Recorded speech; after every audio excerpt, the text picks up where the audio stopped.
Unique group of education Behror, school plus college plus BEd college plus coaching, hostel की उत्तम व्यवस्था। Unique गत 13 वर्षों से शिक्षा के प्रति समर्पित एकमात्र संस्थान। यूनिक का प्ले ग्रुप से कक्षा 12वीं मैथ, बायोलॉजी, एग्रीकल्चर के साथ साथ कैरियर पॉइंट कोटा के साथ मिलकर बहरोड में आईआईटी नीट की बेहतरीन तैयारी कोटा की टीम के साथ करवा रहा है। कोटा से मैनेजमेंट, कोटा से टीम, कोटा से मॉड्यूल्स, कोटा से पेपर, सब कुछ कोटा से। तो आज ही अपने बच्चों का यूनिक में प्रवेश दिलाएं और उनके उज्जवल भविष्य में सहयोगी बने।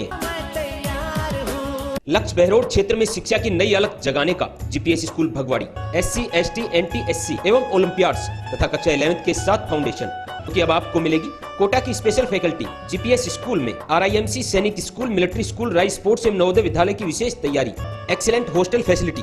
इतना ही नहीं, क्षेत्र की एकमात्र शूटिंग एकेडमी। तो आज ही अपने बच्चों को प्रवेश दिलाए। Chairman doctor Naresh Yadav, principal Yogesh Sharma, Narnaul road, Bhagwadi, Behror. नमस्कार, आप देख रहे हैं आप तक नेटवर्क, बदलते वक्त का आईना। मैं हूं देशराज यादव। वक्त तो चला आज की खास खबरों को जानने का, और खबरों की शुरुआत करेंगे सबसे पहले बड़ी खबर से। बहरोड कस्बे में अर्पण सेवा फाउंडेशन समरसता जीवन का आधार द्वारा स्वरोजगार प्रशिक्षण कार्यक्रम का आयोजन किया गया। इस दौरान कार्यक्रम में फाउंडेशन के अध्यक्ष ओम यादव, सचिव प्रदीप सुरेडिया, कोषाध्यक्ष महावीर योगी, कार्यक्रम संयोजक कृष्ण यादव सहित अन्य पदाधिकारी मौजूद रहे। वहीं कार्यक्रम के दौरान स्वरोजगार प्रशिक्षण कार्यक्रम में शामिल हुए लगभग सैकड़ों से अधिक विद्यार्थियों को स्वरोजगार के बारे में जानकारी दी। वहीं अध्यक्ष ओम यादव ने बताया कि अर्पण सेवा फाउंडेशन का यह अनूठा कदम युवाओं के सुरक्षित भविष्य में कारगर साबित होगा। वर्तमान में युवाओं को सही दिशा दिखाना आवश्यक है ताकि वे अपने सुरक्षित भविष्य की ओर अग्रसर रहें, वहीं देश और समाज की रक्षा कर सकें। वर्तमान में जिस तरह से युवा गलत दिशा में भटक रहा है, जो समाज के लिए एक चिंता का विषय है, ऐसे में युवाओं के भविष्य को सुरक्षित करने के लिए स्वरोजगार प्रशिक्षण ही एक सही कदम है। वहीं आए हुए तमाम अतिथियों ने अपने अपने विचार साझा किए।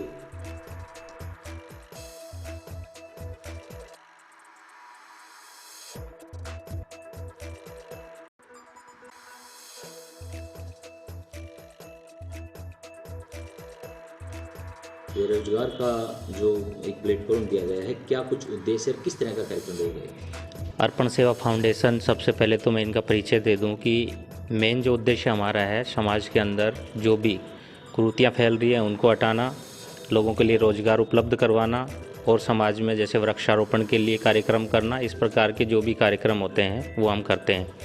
आज मैं फाउंडेशन का धन्यवाद देता हूँ कि उन्होंने मुझे ये जिम्मेदारी दी कार्यक्रम की, उसके लिए धन्यवाद देता हूँ। अब भी जो आज का कार्यक्रम है हमारा स्वरोजगार, उसमें हम चाहते हैं कि जो बेरोजगारी फैल रही है, सरकारी रोजगार के पीछे बच्चे भगे फिरते हैं, अच्छी अच्छी डिग्रियाँ भी ले लेते हैं, उसके बाद भी उनको रोजगार नहीं मिलता है। उसके बाद वो छोटा काम करने में थोड़ा हिचकिचाते हैं कि भाई मेरे पास बड़ी डिग्री है, मैं छोटा काम कैसे करूँ। उसी कड़ी में हमें लगा कि हमें एक ऐसा कार्यक्रम करना चाहिए कि जिससे बच्चों को मोटिवेट कर सकें और उनको समझा सकें कि कोई काम छोटा बड़ा नहीं होता है। अपना खुद का बिजनेस करके, छोटा काम करके भी आदमी बड़ा बन सकता है। बहुत से ऐसे उदाहरण हैं जिन्होंने 200-400 की मजदूरी से काम स्टार्ट किया, रोज़ बड़े बड़े बिजनेस चला रहे हैं, 2-2, 4-4, 5 हज़ार लोगों को नौकरी दे रहे हैं। हम बिल्कुल धरातल से जुड़ा हुआ है।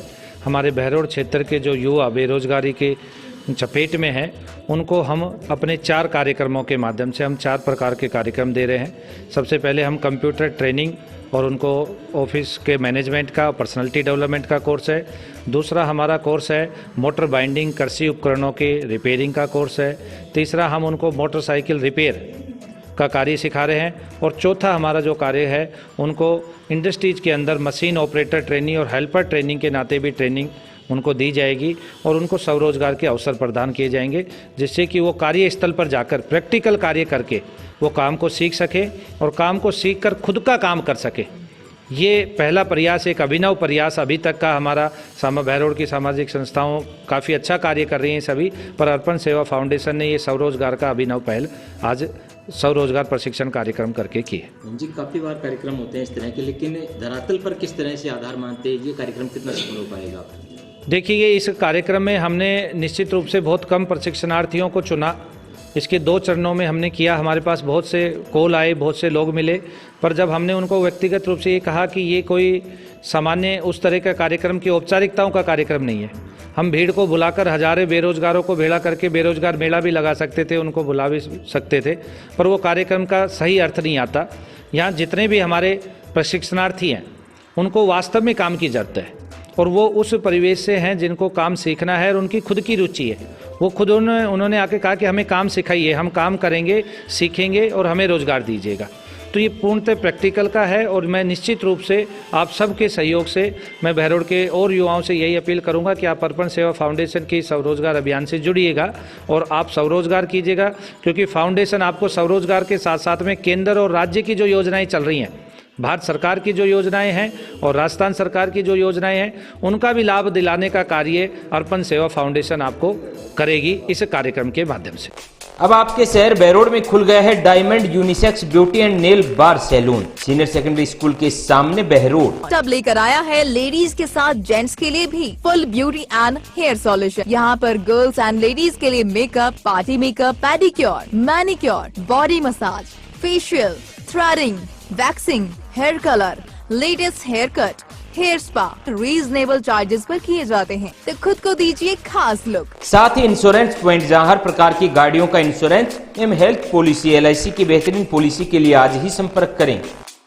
बहरोड न्यू कोर्ट परिसर में अधिवक्ता बार एसोसिएशन के कार्यकारिणी संघ के शपथ ग्रहण समारोह कार्यक्रम में पहुंचे बहरोड विधायक डॉक्टर जसवंत यादव।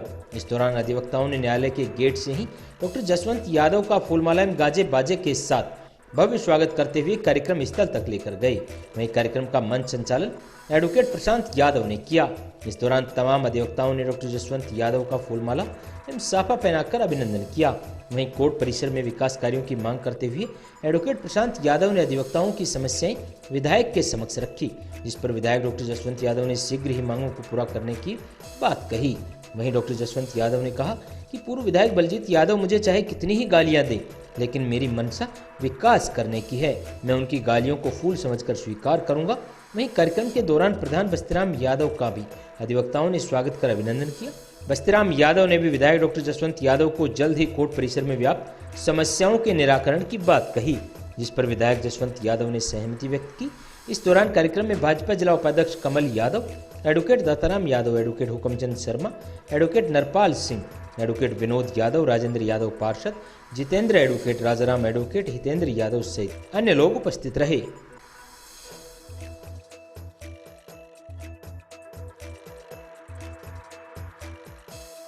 देखिए साहब, वो क्या कहते हैं मैं उनकी बातों पर जाऊंगा नहीं। उनकी अपनी बात है, अपनी कार्यशैली है।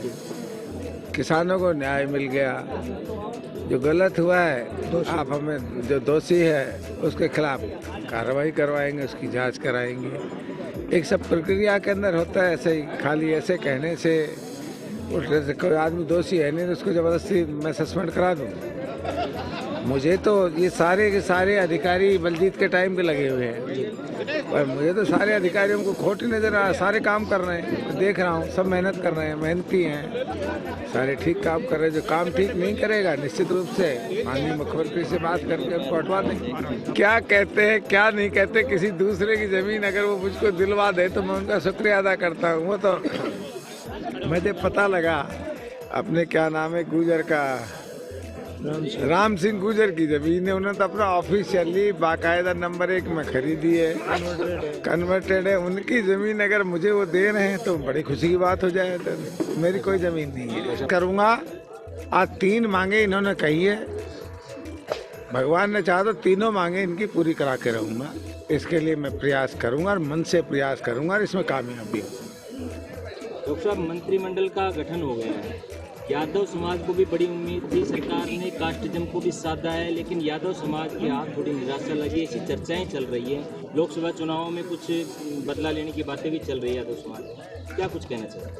देखो मेरी बात सुनो, पार्टी अपना निर्णय जो करती है वो बहुत चीज़ें देखकर करती है। उनके मन में पता नहीं मुझे मेरे लिए क्या उन्होंने सोच रखा है, क्या उन्होंने महाराज जी के लिए सोच रखा है, किसको पार्लियामेंट लड़ाना चाहते हैं, किसको क्या करना चाहते हैं।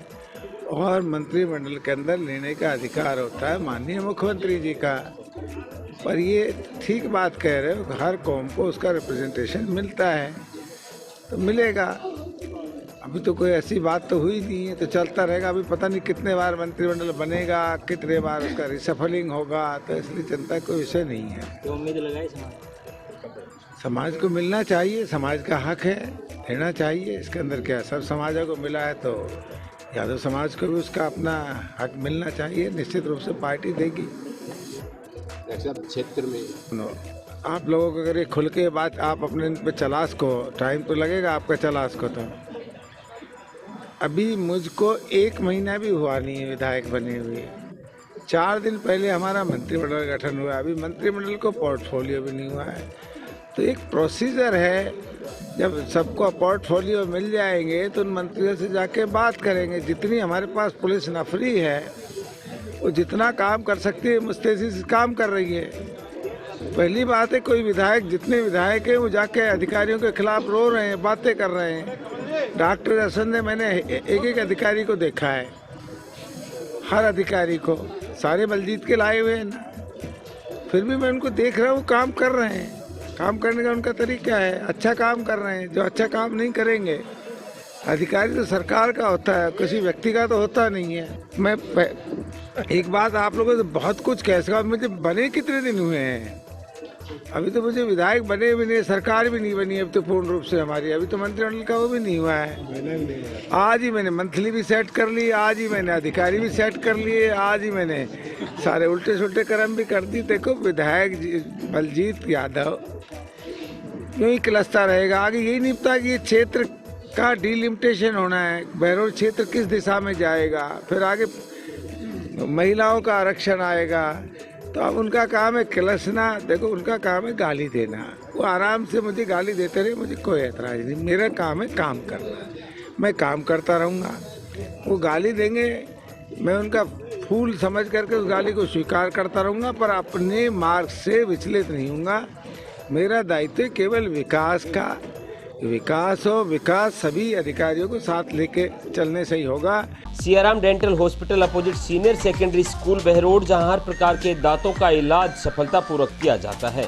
दांतों से संबंधित जटिल से जटिल बीमारी का सफल इलाज। संपर्क करें professor doctor Rishidev Yadav, MDS। Unique group of education Behror के मेधावी विद्यार्थी विशाल यादव पुत्र रमेश यादव निवासी ढूंढारिया का भारतीय वायु सेना में चयन होने पर यूनिक चेयरमैन सुमित यादव द्वारा मिठाई खिलाकर एवं स्मृति चिन्ह भेंट कर उनका सम्मान किया गया। सुमित यादव ने बताया कि प्रतिवर्ष यूनिक ग्रुप के सैकड़ों विद्यार्थियों का राजकीय सेवा में चयन होता है। विद्यार्थियों ने अपनी सफलता का श्रेय अपने स्कूल गुरुजनों और माता पिता को दिया। हमारे साथ है हमारे यूनिक स्कूल के होनहार विद्यार्थी, एक प्रतिभाशाली विद्यार्थी, राष्ट्र सेवा के समर्पण के दौर में एक और मेरा सितारा उसका बना है हिस्सेदार। जी हाँ, मैं Sumit Yadav, director unique group of education, unique के बढ़ते हुए कदम। आज हमारे साथ है मिस्टर विशाल यादव फ्रॉम ग्राम ढूंढारिया। आपने एयरफोर्स भारतीय वायुसेना में एस ग्रुप में सिलेक्शन देकर अपनी हुनर के परिचय कर दिया है। इस हुनरवान प्रतिभाशाली विद्यार्थी के द्वारा लगातार किए गए प्रयास, लगातार किए गए एफर्ट्स ने ही इनको इतनी बेहतर सफलता दिलाई है। आइए जानते हैं विशाल की सफलता की कहानी, विशाल की जुबानी। विशाल, आप यूनिक स्कूल के कौन से सत्र के स्टूडेंट थे? सर, मैं 2021 यूनिक स्कूल का छात्र रहा हूँ। 2020-21 में विशाल ने यूनिक स्कूल से 12वीं पास की। विशाल, अभी आपने एयरफोर्स एक्स ग्रुप में सिलेक्शन दिया है, घर परिवार में भी खुशी का माहौल होगा, क्योंकि आपकी तरह से कितने करोड़ों युवा इस बेरोजगारी के दौर में अपने भाग्य आजमाइश का प्रयास कर रहे हैं। तो आप कितने घंटे प्रिपरेशन करते थे? सर, जैसा कि मैंने आपको बताया कि एग्जाम टाइम पर तो मैं 10 से 12 आवर पढ़ता था, लेकिन मेरा डेली रूटीन 6 से 7 आवर्स होता है। 6 से 7 घंटे तो रेगुलर आप पढ़ाई करते थे? देखिए बेटा, जहां बोर्ड एग्जाम फिनिश होने के बाद विशाल ने बराबर तैयारी शुरू कर दी थी। मिस्टर विशाल ने बताया कि 6 से 7 घंटा ये रेगुलर पढ़ाई करते थे। ड्यूरिंग द एग्जाम टाइम, परीक्षा के दौरान विशाल भैया 10 से 12 घंटे पढ़ाई करते थे।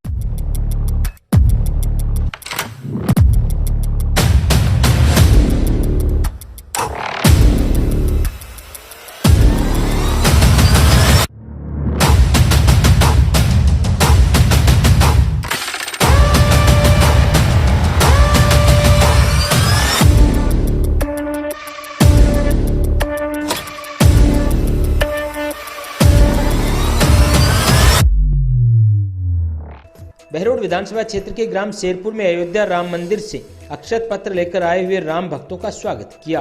वहीं जय श्री राम के जयकारे लगाए। वहीं राम भक्तों के द्वारा प्रभु श्री राम के गुणगान किए गए। इस मौके पर अंतर्राष्ट्रीय हिंदू सेना के प्रदेश अध्यक्ष अनिल यादव ने सभी ग्रामवासियों को बताया कि हमें 22 जनवरी 2024 को प्राण प्रतिष्ठा के दिन सायंकाल सूर्यास्त के बाद अपने अपने घरों के सामने देवी देवताओं की प्रसन्नता के लिए दीपक जलाएं और दीपमालाएं सजा विश्व के करोड़ों घरों में दीपोत्सव मनाया जाए। इसके लिए उन्होंने आह्वान किया और बताया कि भगवान श्री राम के आगमन पर अपने घर एवं मंदिर को सजाएं। इस अवसर पर मुसद्दी लंबरदार, महावीर लंबरदार, धर्मवीर सिंह, डॉक्टर राजवीर, महिपाल, संजय चौधरी, अनिल शर्मा, हेमंत कुमार, प्रदीप बेड़ी, विकास सहित अनेक लोग उपस्थित रहे।